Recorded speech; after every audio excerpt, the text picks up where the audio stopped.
बहुत जोरदार तालियों से हम माननीय प्रधानमंत्री जी का अपने बीच स्वागत, अभिनंदन और वंदन करते हैं। और स्वागत के ही क्रम में बड़े सम्मान के साथ मैं माननीय मुख्यमंत्री जी से अनुरोध करती हूँ कि वो कृपया मंच पर आए, माननीय प्रधानमंत्री जी का स्वागत करें और हम सबको अपना आशीर्वाद दें, इन खिलाड़ियों को अपना आशीर्वाद दें। माननीय मुख्यमंत्री जी हम सबके बीच मंच पर आ रहे हैं।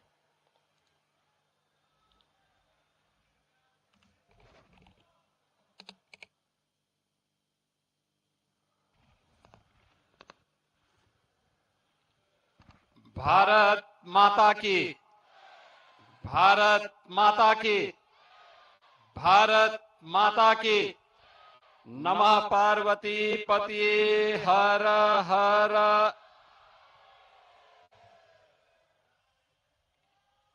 आदरणीय प्रधानमंत्री जी, 72वीं सीनियर नेशनल वॉलीबॉल प्रतियोगिता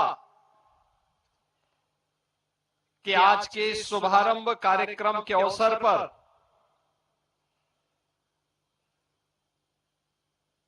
आपकी अपनी अविनाशी काशी में पधारे देश भर के वॉलीबॉल खिलाड़ियों, उनके कोचेज और उत्तर प्रदेश की 25 करोड़ जनता जनार्दन की ओर से मैं सबसे पहले हृदय से स्वागत करता हूं, अभिनंदन करता हूं। आज के इस उद्घाटन कार्यक्रम में समारोह में उपस्थित उत्तर प्रदेश सरकार में मंत्रिमंडल के मेरे वरिष्ठ सहयोगी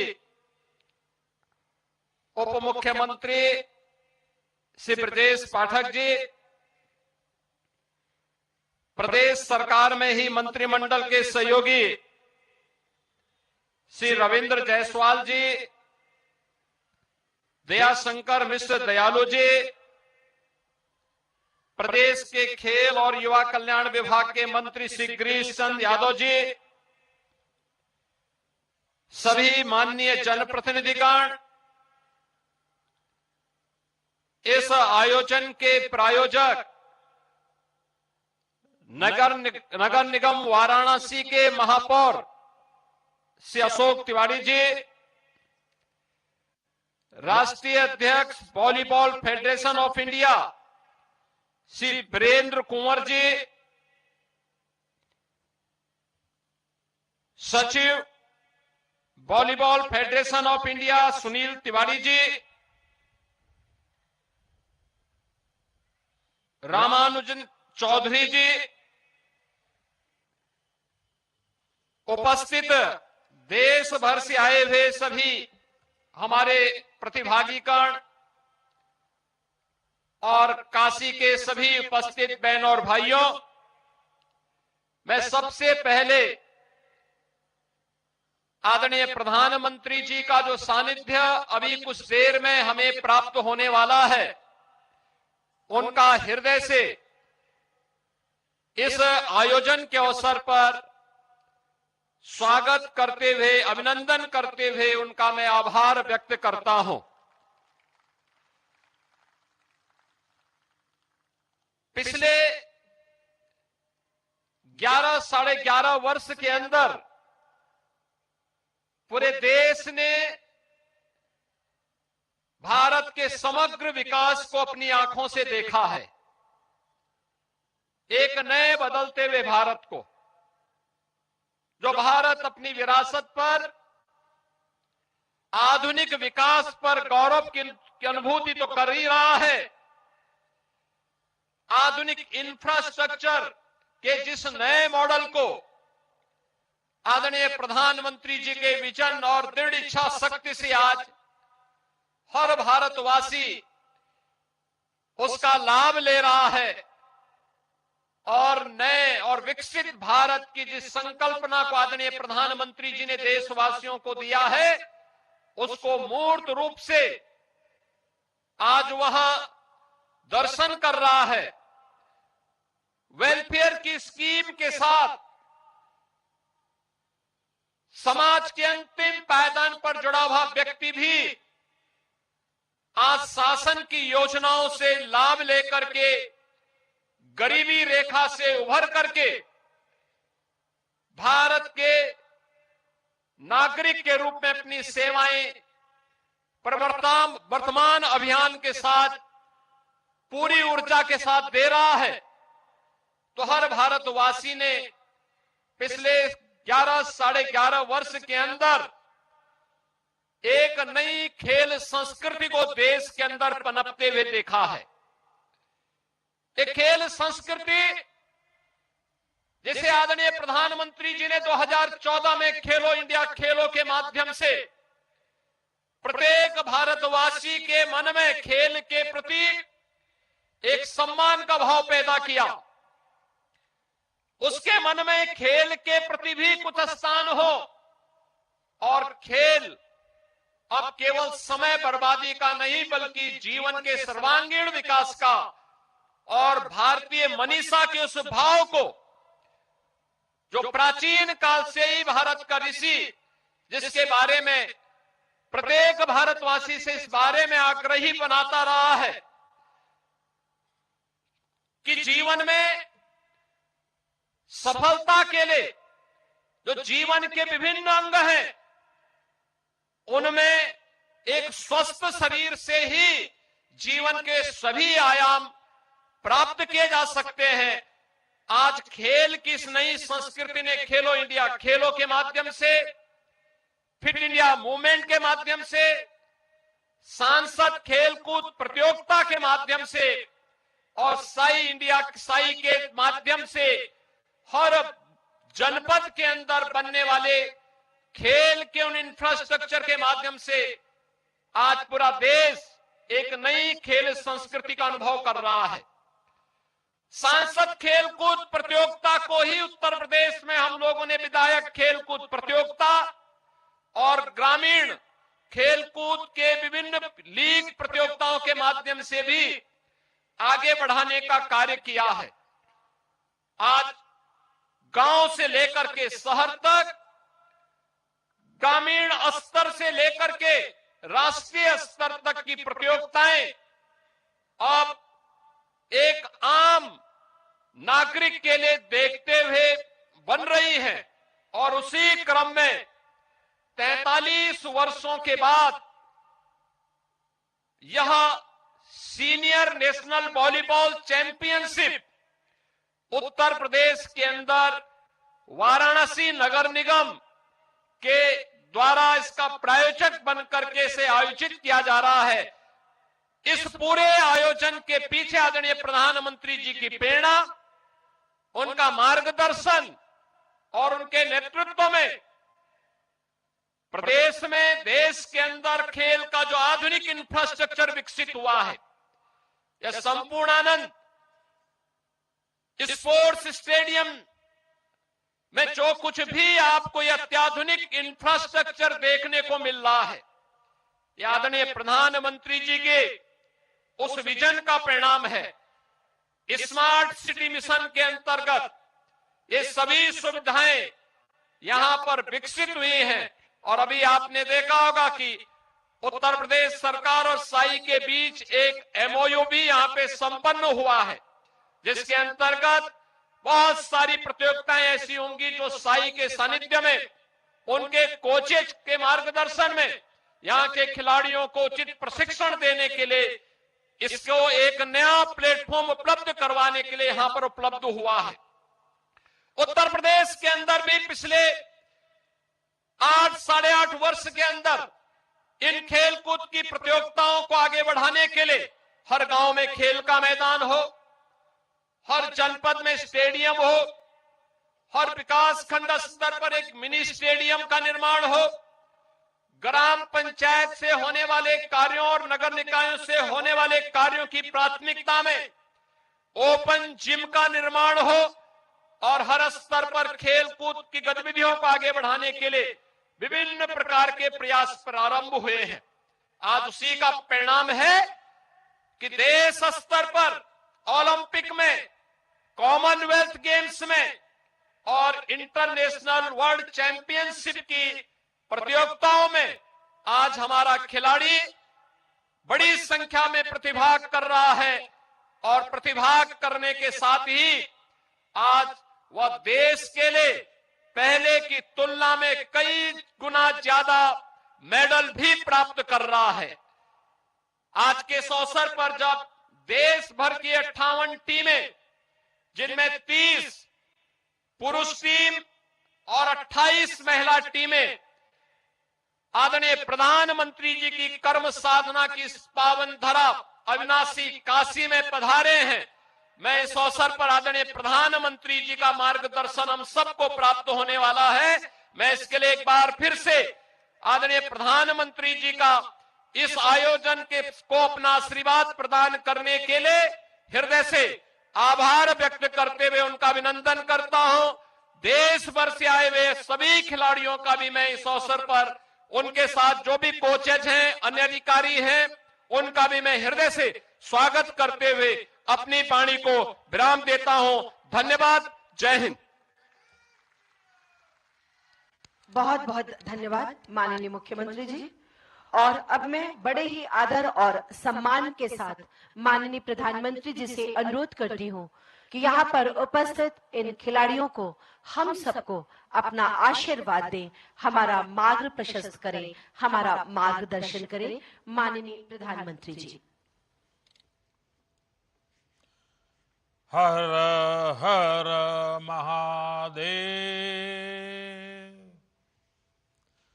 उत्तर प्रदेश के मुख्यमंत्री योगी आदित्यनाथ जी, उप मुख्यमंत्री ब्रजेश पाठक जी,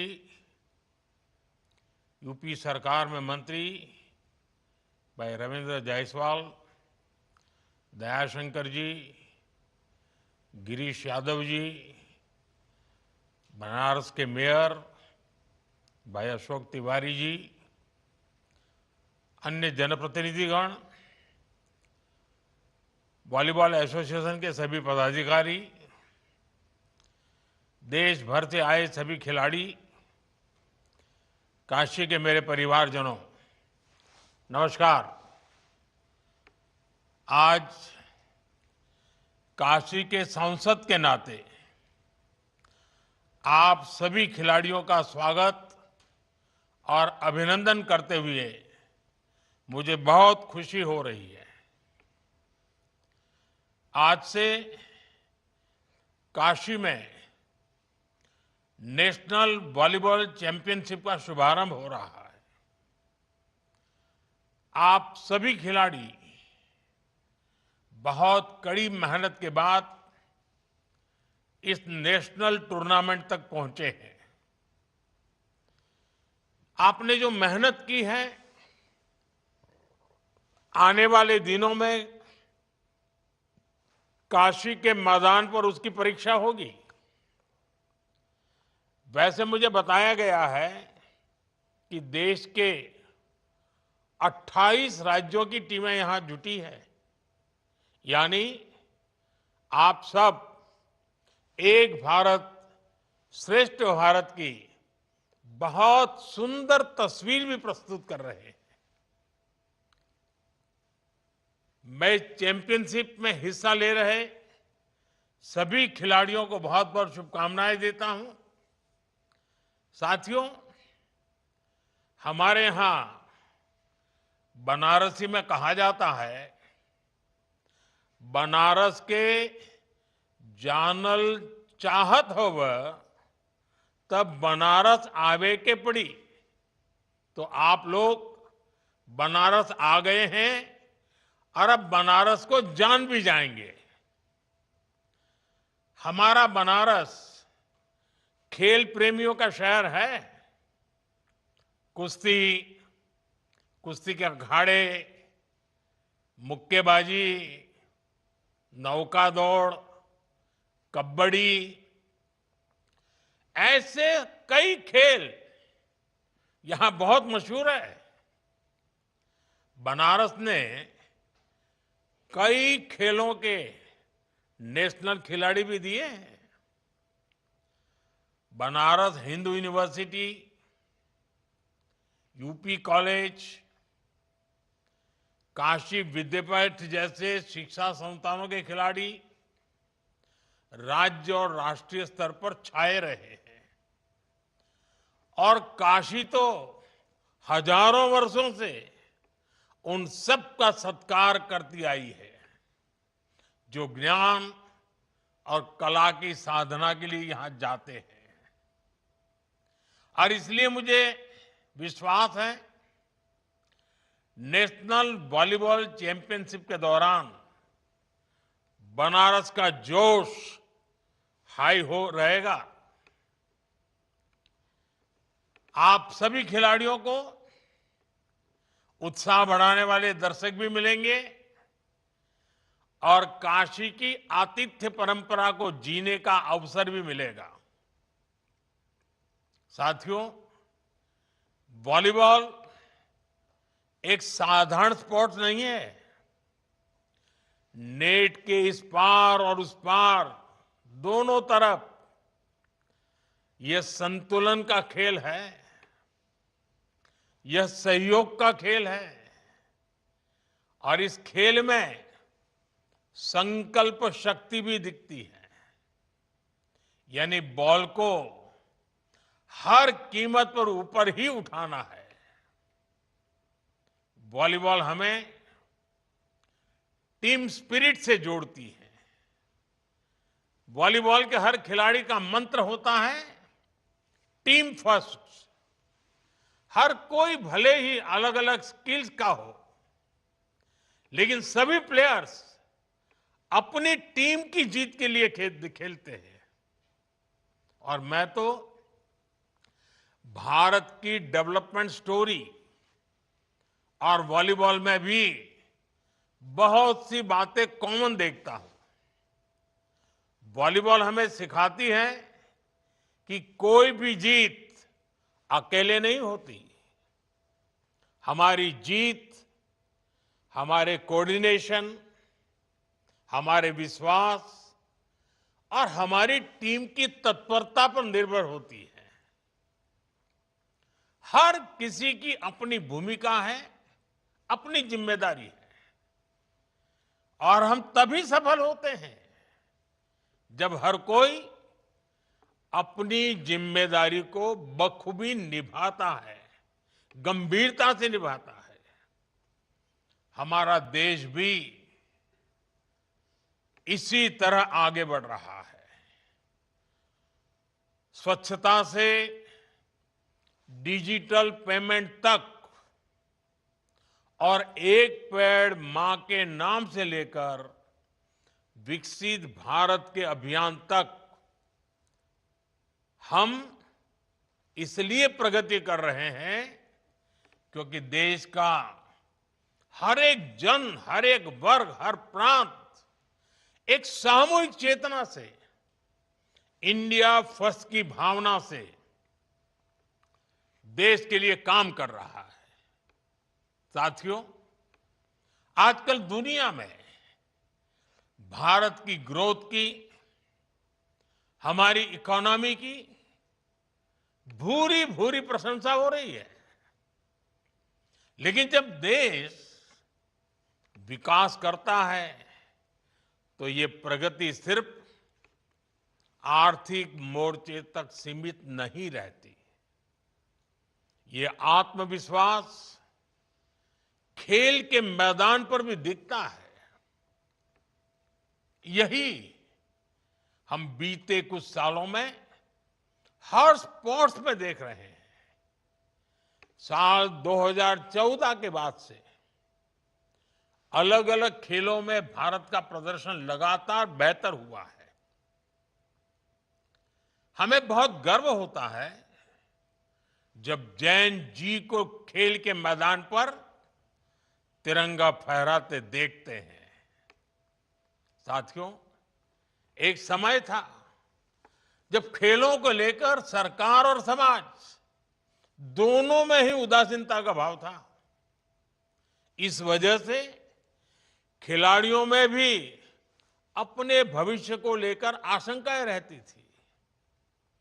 बहुत कम युवा स्पोर्ट्स को करियर की तरह अपनाते थे, लेकिन बीते दशक में स्पोर्ट्स को लेकर सरकार और समाज दोनों की ही सोच में बदलाव दिख रहा है। सरकार ने स्पोर्ट्स का बजट काफी ज्यादा बढ़ा दिया है। आज भारत का खेल मॉडल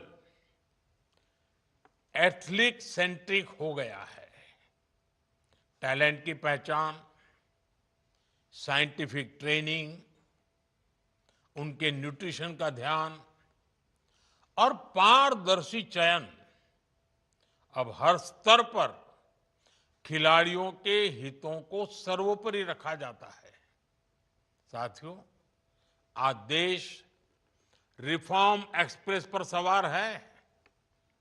देश का हर सेक्टर, हर डेवलपमेंट डेस्टिनेशन इस रिफॉर्म एक्सप्रेस से जुड़ रहा है और स्पोर्ट्स का डेस्टिनेशन भी इसमें से एक है। स्पोर्ट्स सेक्टर में भी सरकार ने बड़े रिफॉर्म्स किए हैं। नेशनल स्पोर्ट्स गवर्नेंस एक्ट और खेलो भारत नीति 2025 इस प्रकार के प्रावधानों से सही टैलेंट को अवसर मिलेगा। खेल संगठनों में ट्रांसपेरेंसी बढ़ेगी।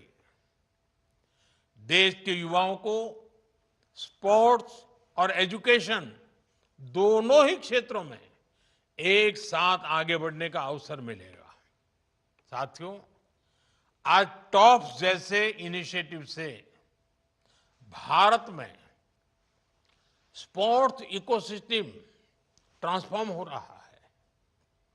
एक तरफ हम अच्छा इंफ्रास्ट्रक्चर और फंडिंग मैकेनिज्म तैयार कर रहे हैं और इसके साथ ही नौजवानों को शानदार एक्सपोजर देने के लिए भी काम कर रहे हैं। आपने गौर किया होगा, बीते दशक में कई शहरों में फीफा अंडर 17 विश्व कप, हॉकी विश्व कप, चेस से जुड़े बड़े इवेंट्स, ऐसे 20 से अधिक प्रमुख अंतर्राष्ट्रीय कार्यक्रम आयोजित किए हैं। 2030 के कॉमनवेल्थ गेम्स भी भारत में ही होने जा रहे हैं। भारत पूरी मजबूती से 2036 ओलंपिक की मेजबानी के लिए भी तैयारी कर रहा है। इसके पीछे प्रयास है कि ज्यादा से ज्यादा खिलाड़ियों को ज्यादा से ज्यादा खेलने के मौके मिले। साथियों, हम स्कूल स्तर पर भी खिलाड़ियों को ओलंपिक स्पोर्ट्स का एक्सपोजर देने में जुटे हैं। खेलो इंडिया अभियान की वजह से सैकड़ों युवाओं को नेशनल स्तर पर आगे आने का मौका मिला है। अभी कुछ दिन पहले ही सांसद खेल महोत्सव का भी समापन हुआ है। इसमें भी करीब करीब 1 करोड़ युवाओं ने अपनी प्रतिभा दिखाई है। मैं काशी का सांसद हूं और इसलिए आपको ये भी गर्व से बताऊंगा कि सांसद खेल महोत्सव के दौरान मेरी काशी के भी करीब 3 लाख युवाओं ने मैदान पर अपना दमखम दिखाया है। साथियों, स्पोर्ट्स इंफ्रास्ट्रक्चर को लेकर जो बदलाव आया है उसका लाभ काशी को भी मिल रहा है। काशी में आधुनिक खेल सुविधाएं बन रही हैं। अलग अलग खेलों से जुड़े स्टेडियम बन रहे हैं। नए स्पोर्ट्स कॉम्प्लेक्स में आसपास के जिलों के खिलाड़ियों को भी ट्रेनिंग का मौका मिल रहा है। आप आज जिस सीघ्रा स्टेडियम में खड़े हैं, ये भी अनेक आधुनिक सुविधाओं से लैस हो गया है। साथियों, मुझे खुशी है कि काशी बड़े इवेंट्स के लिए तैयार हो रही है। वॉलीबॉल के नेशनल कंपटीशन के लिए देश के स्पोर्टिंग मैप में जगह बनाना भी काशी के लिए बहुत अहम है। और इस स्पोर्ट्स इवेंट से पहले भी काशी में ऐसे कई आयोजन हुए हैं जिससे यहां के लोगों को, यहां की लोकल इकोनॉमी को परफॉर्म करने के बड़े अवसर मिले हैं। जैसे बनारस में G20 की महत्वपूर्ण मीटिंग्स हुई, काशी तमिल संगमम और काशी तेलुगु संगमम जैसे सांस्कृतिक उत्सव हुए हैं, प्रवासी भारतीय लोगों का सम्मेलन हुआ है और काशी शंघाई सहयोग संगठन की सामूहिक राजधानी भी बनी है, सांस्कृतिक राजधानी के रूप में। आज इन उपलब्धियों में ये चैंपियनशिप भी एक रत्न के रूप में जुड़ रही है। इस सारे आयोजनों से काशी बड़े मंचों पर ऐसे इवेंट्स के बड़े डेस्टिनेशन के रूप में उभर रही है। साथियों, बनारस में इस समय अच्छी ठंड पड़ती है और इस मौसम में एक से बढ़कर एक खाने की चीजें भी मिलती है। समय मिले तो मलइयों का भी आनंद उठाइएगा। बाबा विश्वनाथ का दर्शन, गंगा जी में बोटिंग, ये अनुभव भी अपने साथ जरूर लेकर जाइएगा। बाकी इस टूर्नामेंट में अच्छे से खेलिए। काशी की धरती से आपका हर स्पाइक, हर ब्लॉक और हर पॉइंट भारत की स्पोर्ट्स एस्पिरेशंस को और बुलंदी दे। इसी अपेक्षा के साथ आप सभी को फिर से बहुत बहुत शुभकामनाएं। धन्यवाद। वंदे मातरम।